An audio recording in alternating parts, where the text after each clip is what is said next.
In the chaos of Accra's Makola market, a homeless boy weeps beneath a mango tree, but when a billionaire steps out and utters the words, "Your tears will not fall in vain," Kofi's life takes a turn that shakes Ghana's elite to its core. From scandal to secrets, betrayal to redemption, this is a story you won't forget. If you're hooked already, make sure to subscribe to Danfo Diaries, like, comment, and share this video. Let's get this story heard across the world.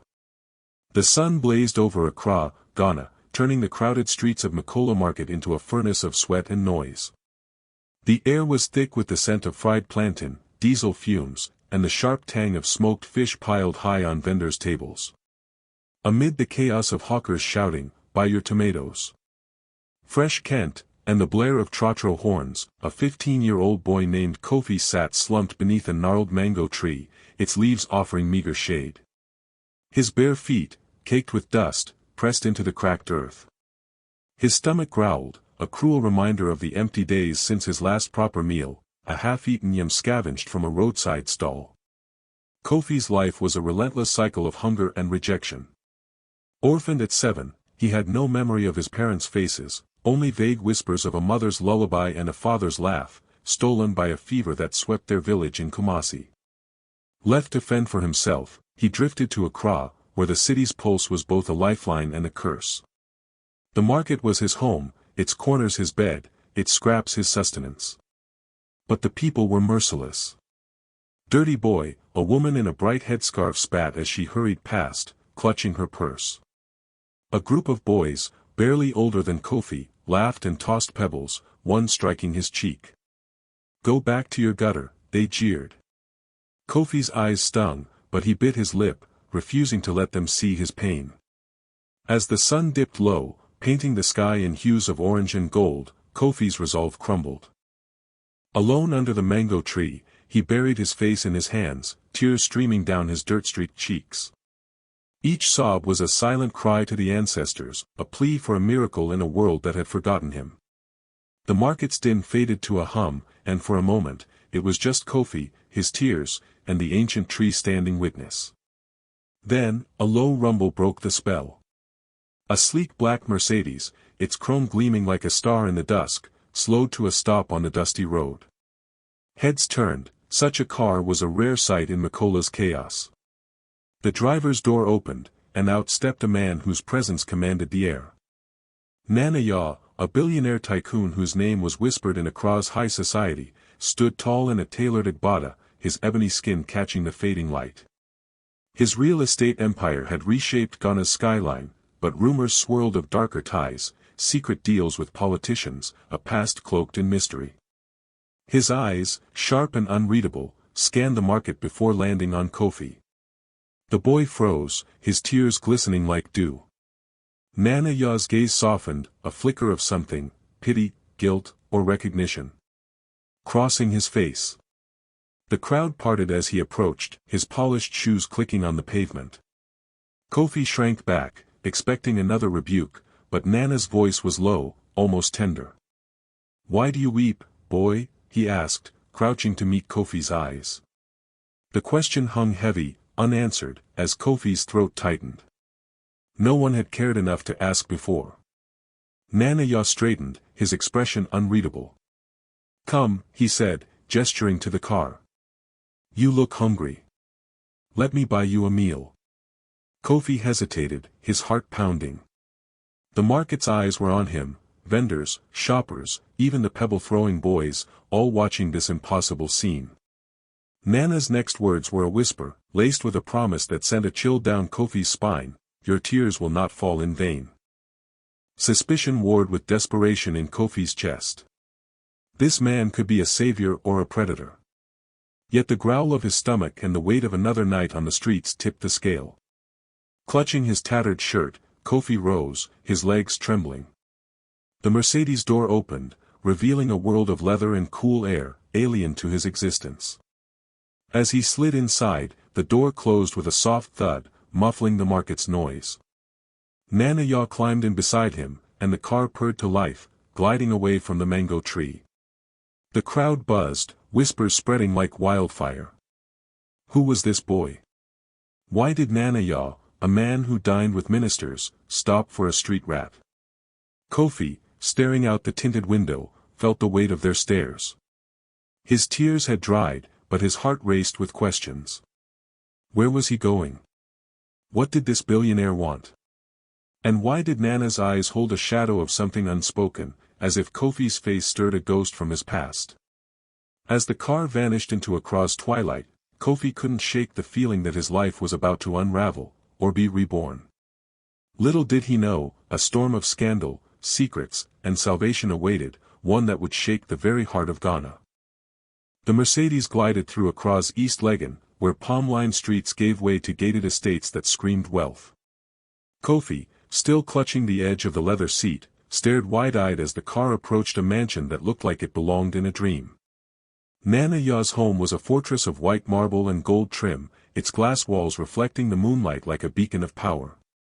The gates swung open, revealing manicured gardens where fountains danced to an unheard rhythm. Kofi's bare feet, still dusted with Makola's dirt, felt like an insult to the polished stone path he stepped onto. The air carried the scent of jasmine and roasted groundnuts from a nearby kitchen, a stark contrast to the market's gritty aroma.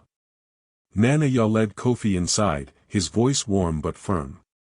"You're safe here, my boy," he said, guiding him through a foyer where a chandelier glittered like 1,000 stars. Kofi's tattered shirt and worn shorts made him feel like a smudge on this pristine canvas. A maid, her Kent apron crisp, handed him a glass of chilled sabulo, the hibiscus drink tart on his tongue. Nana's kindness was overwhelming. He offered Kofi a steaming plate of jollof rice with tender goat meat, a luxury Kofi hadn't tasted since childhood. "Eat," Nana urged, his eyes soft but searching, as if looking for something in Kofi's face. After the meal, Nana led him to a bedroom larger than any hut Kofi had ever slept in, with a bed draped in silk and a wardrobe bursting with clothes that smelled of new fabric. "Rest," Nana said. "Tomorrow, we talk." But the mansion was no haven, it was a viper's nest, alive with whispers and sidelong glances. Nana's wife, Adwoa, glided into the dining hall as Kofi ate, her gold bangles clinking like a warning. Her beauty was undeniable, high cheekbones, a figure hugged by a tailored Ankara dress, but her eyes were cold, slicing through Kofi like a machete. "So, this is the street boy," she said, her voice dripping with disdain. "Nana, what game are you playing?" Nana's jaw tightened, but he waved her off, saying, "He's our guest, Adwoa. Be kind." She stormed out, her heels clicking on the marble, leaving a chill in the air. Kofi's heart sank, her contempt was familiar, a sharper version of the market sneers. Then there was Ifia, Nana's 19-year-old daughter, whose beauty was matched only by her cunning. She lounged by the pool, her braids adorned with gold beads, scrolling through her phone with a smirk. When she met Kofi, her eyes narrowed, sizing him up like a hawk eyeing prey. "You don't belong here," she said later, cornering him in a hallway lined with portraits of Nana's ancestors. "What does my father see in you?" Kofi, tongue-tied, could only shrug, his palms sweaty. Ifia's smile was sharp, promising trouble. Behind her, the household staff whispered, maids gossiping over steaming pots, drivers murmuring by the garage. "Is he a secret heir?" one asked. "A pawn for Nana's deals?" another speculated. The mansion buzzed with suspicion, and Kofi felt like a mouse in a den of cobras. That night, unable to sleep on the too-soft bed, Kofi wandered the mansion's corridors, the moonlight casting shadows through stained-glass windows. Voices drifted from Nana's study, sharp and heated. Creeping closer, Kofi pressed his ear to the door. Adwoa's voice was a hiss. "You think I don't know about Kumasi? About the child you left behind?" Nana's reply was low, pained. "That was years ago, Adwoa. I've paid for my sins." Kofi's breath caught. A child? Abandoned in Kumasi? His own past was a blur of Kumasi's streets before Accra swallowed him. Could it be him? His heart pounded, questions swirling like a storm. Before he could process the words, a floorboard creaked behind him. He spun to find Ifia, her eyes glinting in the dark, a silk robe trailing behind her like a shadow. "Eavesdropping," street boy, she whispered, stepping closer. What secrets are you hiding?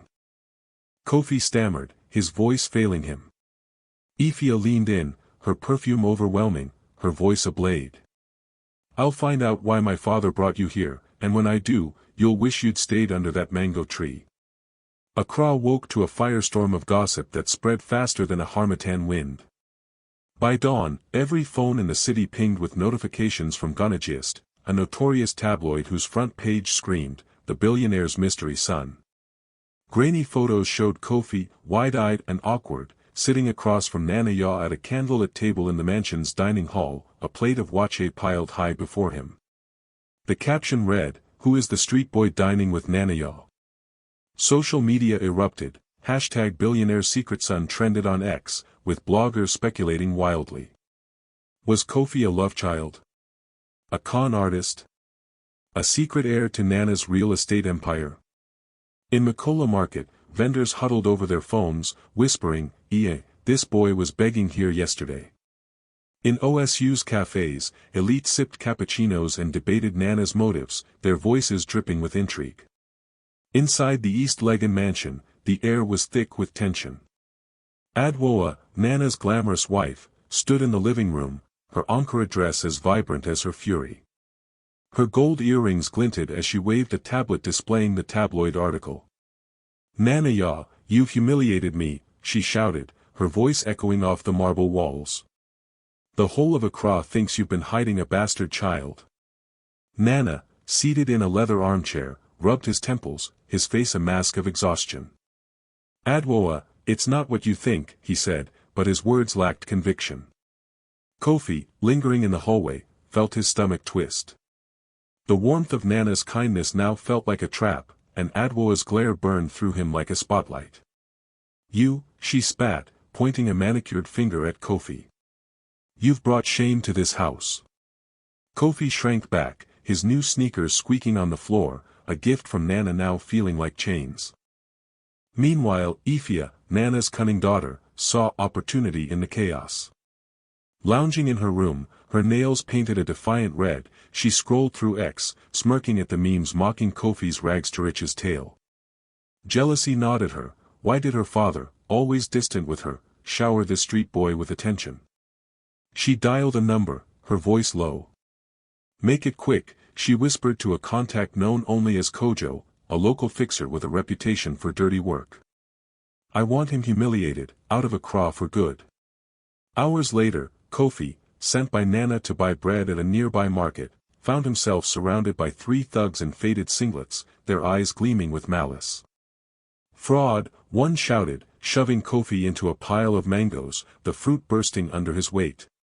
"You think you can trick Nana Yaw," another sneered, kicking dust into Kofi's face. Shoppers gasped, phones raised to record the spectacle, as Kofi scrambled to his feet, his heart pounding with defiance. He swung a fist, connecting with a thug's jaw, but the crowd's jeers drowned his courage. Battered and bruised, he fled, the market's laughter chasing him back to the mansion. Inside, Kofi's desperation led him to Nana's study, a room of dark wood and locked drawers. His hands trembled as he rifled through papers, seeking answers to the chaos swallowing him. Then, he found it, a sealed envelope marked, "Confidential." Inside was a DNA test, its words a thunderbolt. Kofi was Nana Yaw's son, born to a woman named Akojua in Kumasi, abandoned under pressure from Nana's wealthy family to marry Adwoa. The date matched Kofi's birth year. His breath hitched as the truth sank in. But the real scandal hit harder, a handwritten note in Adwoa's elegant script, "I've known since Kumasi. Keep him away, or I tell the world." Adwoa had known Kofi was Nana's son and stayed silent, guarding her status as the billionaire's wife. Rage and betrayal surged through Kofi. He stormed into the dining hall, where Nana stood beneath the chandelier's golden glow, its light casting shadows like a stage for their reckoning. Tears streamed down Kofi's face, the DNA test crumpled in his fist. "Is this true?" he demanded, his voice cracking. "Am I your son? Did you abandon me?" Nana's face crumpled, guilt etched in every line. The mansion seemed to hold its breath, the staff frozen in doorways, as Kofi's tears fell once more, not under a mango tree. The chandelier's glow in Nana Yaw's East Legon mansion felt like a spotlight on Kofi's breaking heart. Nana's confession hit like a tidal wave. Your mother, Akojua, was a seamstress in Kumasi. I loved her with all my soul, but my family demanded I marry Adwoa for wealth and status. I left her, and you, behind. His voice cracked, eyes glistening with regret, but Kofi's world spun. The billionaire who'd plucked him from Makola's dust was his father, yet had abandoned him to a life of hunger and scorn. Betrayal burned hotter than any market insult. Kofi's voice trembled as he whispered, "You chose wealth over me." Without waiting for Nana's reply, he bolted from the mansion, the DNA test still crumpled in his pocket, his new sneakers pounding the pavement as he fled into Accra's humid night. The streets, alive with the clatter of trotro horns and the sizzle of kebabs grilling on roadside stalls, offered no comfort. Kofi's mind churned, every coin tossed at him, every sneer, now felt like echoes of Nana's abandonment. But the city was merciless. By morning, Adwoa, her empire of status crumbling, struck back. She leaked the DNA test to Ghanagist, spinning a tale of Nana's infidelity to paint herself as the wronged wife. The tabloids' headlines screamed, "Nana Yaw's secret son, a betrayal of vows." Social media exploded, #Billionaire secret son trended again, with ex-posts calling Adwoa a victim and Nana a liar. Bloggers camped outside the mansion, their cameras flashing like vultures circling prey. Kofi, now a target, ducked through Accra's alleys, his heart racing as reporters shouted, "Are you the heir?" And Ephia's hired thugs, still on her payroll, trailed him, their taunts sharp as knives, "Fraud boy, go back to the gutter." Exhausted and cornered, Kofi stumbled into Nima, a bustling neighborhood where the air smelled of fufu steaming in communal pots and children's laughter mingled with GA hymns. Seeking refuge, he slipped into a small church, its tin roof dented but its wooden pews warm with faith. An old pastor, his face lined like a baobab's bark, noticed Kofi's trembling frame and tear-streaked cheeks. "Child, what burdens you?" he asked, his voice soft as a lullaby. Kofi, choking on his pain, poured out his story, the mango tree, Nana's kindness, the DNA test, the betrayal. The pastor listened, his eyes narrowing with recognition. Then, in a voice that carried the weight of truth, he dropped a bombshell, "Your mother, Akojua, isn't dead. She's alive, running a charity in Kumasi for orphans like you. Nana Yaw's been funding it for years, out of guilt." Kofi's breath caught, his world tilting again. His mother, alive. The woman he'd mourned, whose face was a faded dream, was out there. The pastor handed him a crumpled flyer for Akojua's Hope, a Kumasi charity with a logo of a rising sun. "Go to her," the pastor urged, pressing a few sadies into Kofi's hand. "Find your truth." Kofi's heart pounded with a mix of hope and fear. Was this another lie, or salvation? As dusk fell, he boarded a trotro bound for Kumasi, its seats worn and its windows rattling with every bump. The vehicle smelled of sweat and roasted corn, and passengers chatted loudly about jollof recipes and football. Kofi clutched the flyer, his eyes fixed on the road ahead, the city's lights fading behind him. The trotro's engine hummed a shaky lullaby, but Kofi's mind raced. What would he say to Akojua? Did she know about him? And what of Nana, whose guilt had silently shaped Kofi's life? The scandal engulfing Accra, Adwoa's lies, Ephia's schemes, felt distant now, but Kofi knew the storm wasn't over. As the trotro sped toward Kumasi's vibrant heart, he whispered a GA proverb to himself, "The river may bend, but it still reaches the sea." Determined to find his mother, Kofi braced for the truths, and secrets, awaiting him.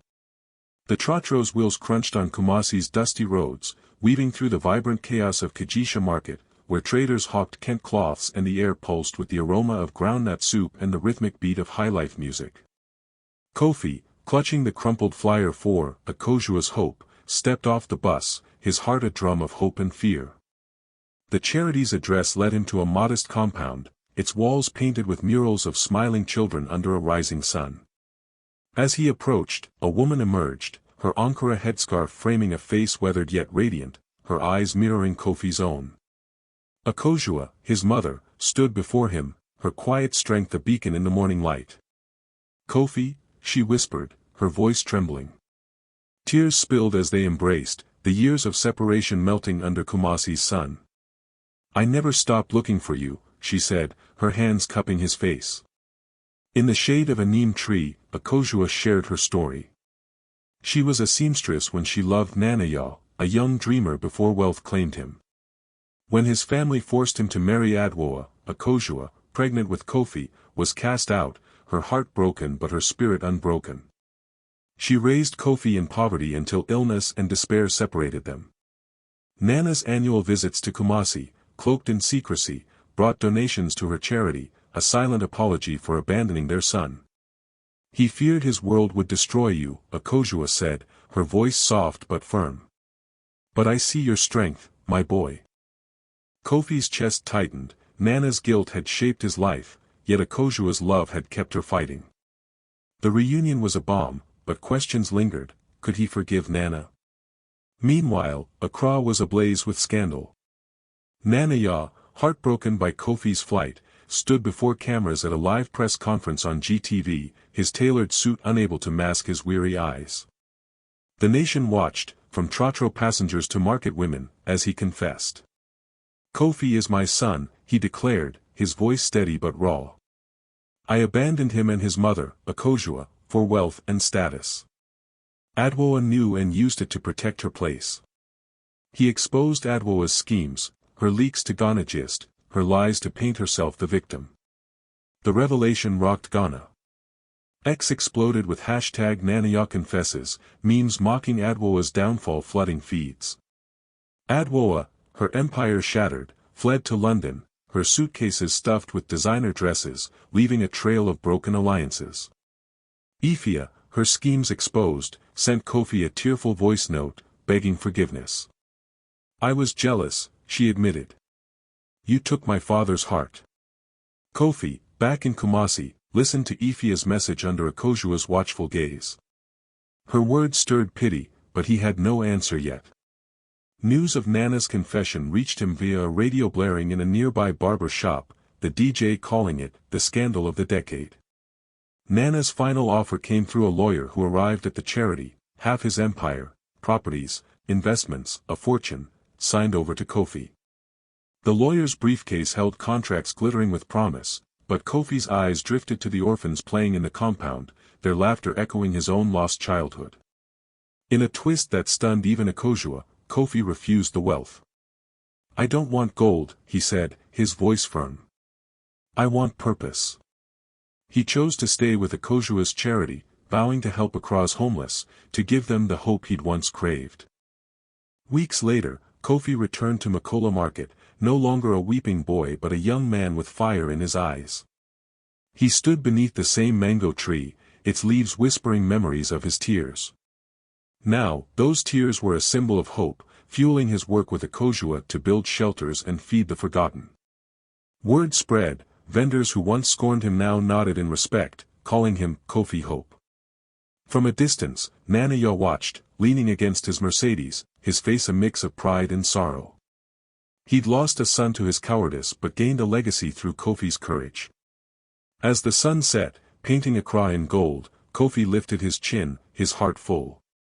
The storm had passed, and in its wake, he'd found redemption, not in riches, but in the love of a mother and the power to change lives.